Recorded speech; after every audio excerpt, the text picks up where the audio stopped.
As with any creative body, Walt Disney Imagineering is always brainstorming, critiquing, and testing new ideas, and as such, not every new concept or proposal ends up being used in the Disney parks.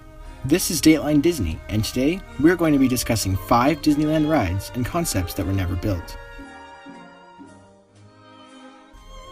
Atlantis Expedition was meant to be based on the film Atlantis, but wasn't built because the film had less than desirable performance at the box office.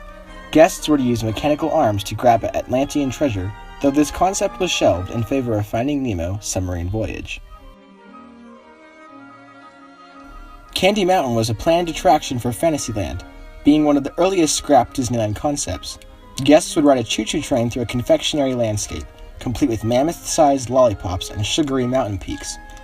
A scale model made of real candy was even produced to give Walt a better idea of what Rock Candy Mountain would look like, but it melted, along with the dreams of Candy Mountain ever being built.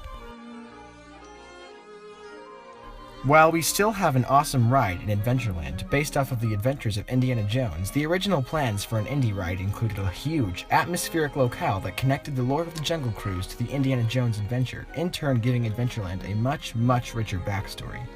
Guests were to ride on the Jungle cruise to an archaeological dig and get in line to ride the Indiana Jones adventure, but this idea never came to be fully realized due to how hard it would be for guests to get to the attraction.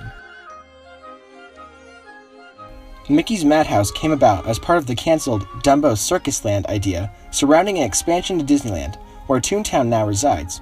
Mickey's Madhouse was planned as an indoor Wild Mouse-type roller coaster, taking guests on a funhouse adventure with clowns, unexpected turns, and surprise encounters. However, just as Dumbo Circus Land was eventually scrapped, so was Mickey's Madhouse.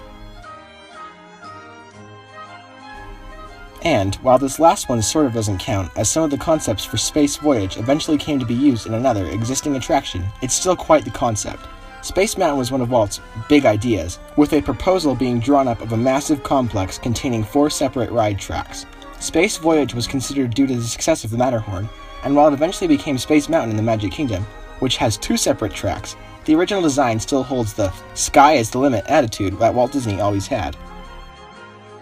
If Space Voyage interested you, be sure to check out our video on Space Mountain, which you can find right in front of you. You can also make sure to subscribe, and if you like what you saw, drop us a like. This week, let's try and get the video to 25 likes, and we'll see you next Wednesday, because from now on, we'll be posting new videos every Wednesday. See you soon.